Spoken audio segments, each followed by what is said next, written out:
번째, 느부갓네살에 대한 이야기를 나눌 차례입니다. 느부갓네살, 누구냐? 바벨론 왕 나보포라의 아들입니다. 바벨론을 만든 나보포라의 아들. 근데 그는 왕자 때부터 굉장히 강력했습니다. 그래서 아시리아의 잔존 세력들을 물리치고 또 이집트 군대를 물리쳐 그 지역의 패권을 이제 장악하게 되죠. 그리고 그는 건설 군주였습니다.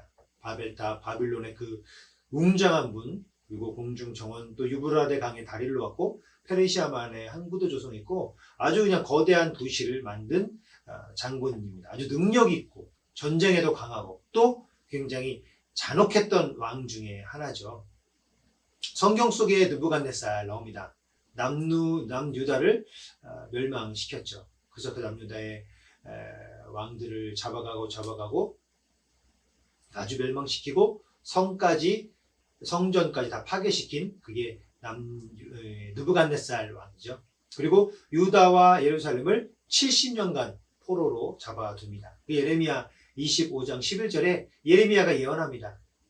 느부갓네살을 통하여 70년간 너희를 다스리게 할 것이다. 너희는 느부갓네살에게 복종해라. 하나님의 심판이다. 그렇게 이야기합니다. 그리고 바벨론 민족주의 교육을 하게 됩니다. 이게 무엇이냐? 바로 다니엘서를 보면 알 수 있는데요. 다니엘이 그 친구와 함께 귀족 출신인데 잡혀가지 않습니까? 그 잡혀간 이유가 바벨론은 자기들이 점령한 수많은 그 나라들의 인재들을 뽑아다가 자신들의 말과 교육을 가르쳐 그들로 하여금 바벨론식 지도자를 만들어내는 겁니다. 그래서 그들이 바벨론화 될 수 있도록 굉장히 무서운 정책이죠. 그게 성경 속에 느부갓네살이 펼친 정책입니다. 그리고 이제 다니엘의 세 친구 이야기가 나오죠. 율법에 금지되어 있는 음식을 포로로 잡혀온 이들에게 먹게 합니다. 사실은 좋은 음식을 먹게 하는 거지만 우상에게도 잡혀가 있고 율법적으로 전혀 정결화되지 않은 음식이기 때문에 이 다니엘의 세 친구는 그 음식을 먹지 않습니다. 그리고 그 먹지 않는 것을 자기를 관리하는 감독에게 이야기하죠. 우리는 하나님이 먹지 말라고 하신 음식으로 우리를 더럽힐 수 없습니다. 그러니 우리를 시험하여 우리 얼굴이 그 음식을 먹지 않고도 건강한지 두고 보십시오. 실제로 그 세 친구들은 그 사람들보다 왕이 준 그 기름진 음식을 먹은 것보다 훨씬 더 밝은 얼굴, 생긴 얼굴을 보여주게 되죠. 그리고 느부갓네살이 이제 꿈을 꾸게 됩니다. 신상의 꿈을 꾸죠. 흙으로 만들고 동으로 만들고 그 꿈을 꾸고 느부갓네살이 이제 자기가 전 다스리는 나라에서 온 모든 사람들을 데리고 꿈을 해석하라고 합니다. 문제는 꿈도 알려주지 않은 채 해석해라 라고 이야기를 하죠. 다니엘이 시간을 달라. 왜냐하면 느부갓네살이 이걸 해석하지 못하면 모두 죽이겠다라고 얘기했죠. 다니엘이 시간을 달라 하고 하나님께 기도하여 그 꿈에 대한 해석을 듣고 느부갓네살에게 그 꿈에 대해서 해석을 하게 해줍니다. 하나님께서 어떻게 그 나라를 통치하시고 앞으로 그 일대를 어떻게 다스릴지에 대한 꿈의 해석을 하죠. 그 꿈의 해석을 하고 느부갓네살이 깜짝 놀라 하나님을 찬양하게 됩니다. 그리고 또 세월이 지나 금 신상을 만들고 그 신상에게 절하도록 하라고 합니다. 한마디로 우상에게 절을 하라. 느부갓네살의 신상을 만들고 절하도록 하라 라고 얘기를 합니다.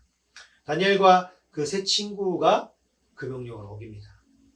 왜냐하면 그 명령을 지킬 수가 없었죠. 그들은 하나님을 믿는 사람들이었기 때문에 그들은 결코 하나님을 버리고 다른 신에게 절을 할 수가 없었습니다.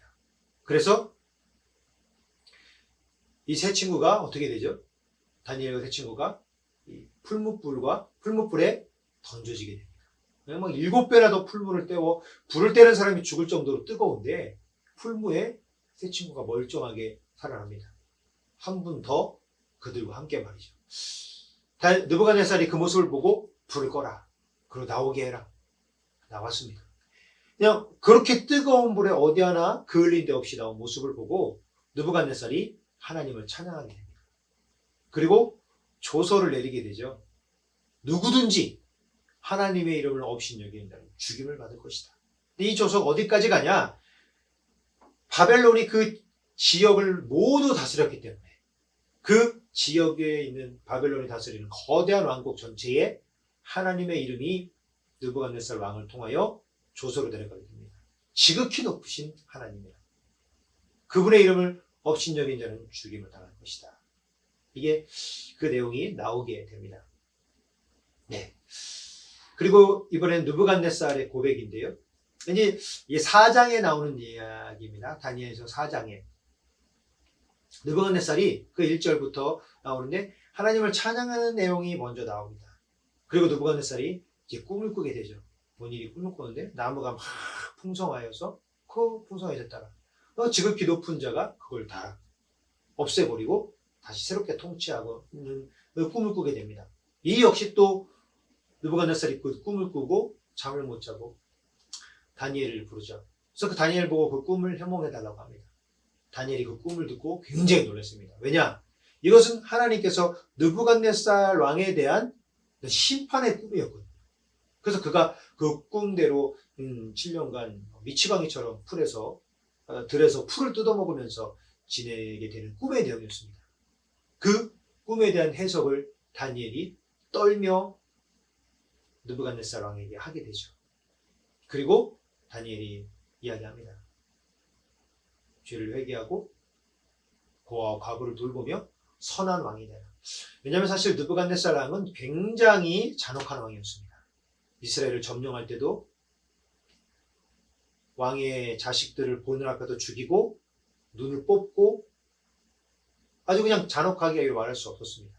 굉장히 능력 있는 왕이었지만 그래서 그가 능력 있고 원대한 나라를 이뤘기 때문에 그의 교만 또한 하늘을 찔렀죠.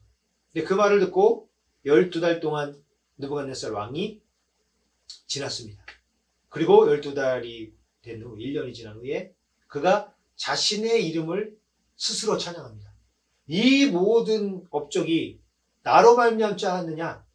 성경에 내가 아직 이 말을 담았을 때에 하나님께서 그에게 심판, 그 꿈에 대한 예언을 이루셨다.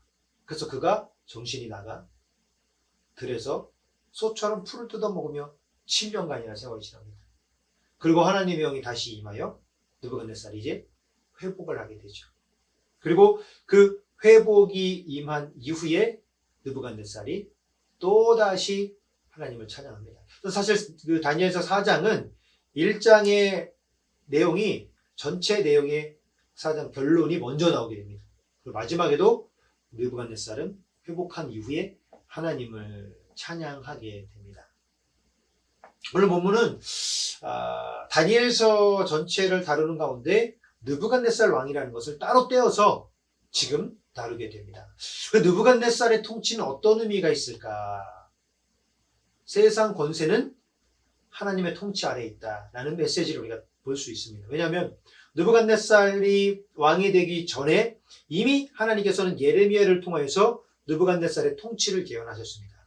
그리고 실제로 느부갓네살이 통치를 하고 그 통치하는 가운데도 하나님께서는 다니엘과 그 세 친구를 통하여 느부갓네살이 하나님을 찬양하는 일들을 맛보게 하고요. 또 느부갓네살을 두 번째 또 꿈을 통하여 하나님의 느부갓네살을 심판하시는 모습을 보고 느부갓네살이 그분 앞에 엎드려 경배하는 내용을 보게 됩니다. 그러니까 지금 이 사실 그리고 다니엘서 4장에 나온 내용은 그 바벨론 그 역사에도 담겨 있는 내용입니다. 느부갓네살의 그런 내용은. 그러니까 세상 권세는 하나님의 통치 아래에 있다. 그리고 또 하나, 하나님의 지혜는 세상의 지혜에 지지 않는다. 무슨 이야기입니까? 느부갓네살이 이 바벨론 민족주의 정책을 펼쳤습니다. 그래서 바벨론화 시키려고 사람들 잡아다가 그들을 바벨론의 교육으로 바벨론의 지혜와 지식으로 그들을 교육했습니다. 그러나 그때만 하나님께서는 무엇을요? 하나님의 지혜를 담고 있는 하나님의 사람들을 들어 그 중심에 있는 느부갓네살을 무릎 꿇게 하고 하나님을 인정하게 만들었습니다. 그러니까 하나님의 지혜가 세상의 지혜에 결코 질 수 없음이 우리 느부갓네살이라고 하는 위대하고 어마어마한 업적을 이룬 왕을 통하여 하나님은 우리에게 보여주고 계신 겁니다. 이렇게 위대하고 이렇게 강력한 왕권을 가진 느부갓네살 왕이 무릎 꿇을 수밖에 없고, 그가 펼친 그 정책 또한 하나님의 지혜 앞에 무릎을 꿇을 수밖에 없다라는 사실이 오늘 느부갓네살의 나눔을 통하여 우리에게 주어지게 된 것이죠. 네, 이렇게 오늘 느부갓네살에 대한 이야기를 마치려고 합니다. 다음 주는 성경 독서 나눔을 하고요. 그 다음 주에 이제 다니엘을 할 텐데요. 다니엘이 이것과 이어집니다. 그래서 하나님께서 다니엘을 통하여 어떤 일들을 계획하시고 역사하시는지 우리는 또 한번 보게 될 텐데요. 잘 기억하시고 공부한 내용들을 잘 고민하시고 또 성경도 읽어보시면서 다음 시간에 한번 또 만나도록 하겠습니다. 기도하도록 하겠습니다. 사랑의 하나님, 다니엘을 공부하기 전에 느부갓네살 왕에 대하여 함께 나눴습니다. 정말 어마어마한 업적을 이루었지만 하나님께서는 그 모든 업적을 통치하고 계셨고, 그 통치하고 계신다는 사실을 느부갓네살이 하나님 앞에 하나님을 찬양하고 또 하나님 앞에 심판받고 찬양하는 사건을 통하여 우리에게 보여주시고, 또 하나님의 지혜는 세상의 지혜에 결코 지지 않는다라고 하는 사실을 깨닫게 하셨습니다. 우리가 그 사실을 믿고 하나님을 향한 믿음과 하나님을 향한 경배를 끊임없이 이어나갈 수 있는 우리 모두가 되게 허락하여 주시옵소서. 한 주간도 승리하게 하시고, 코로나19가 점점 우리 주변까지 찾아와 두려운 가운데 있지만 담대하게 이겨나갈 수 있도록 축복하여 주시옵소서. 예수님의 이름으로 기도드렸습니다. 아멘. 네, 여기까지 마치고요. 우리는 또 다음 주에 독서 나눔으로 만나도록 하겠습니다. 다음 주에 뵙도록 하겠습니다.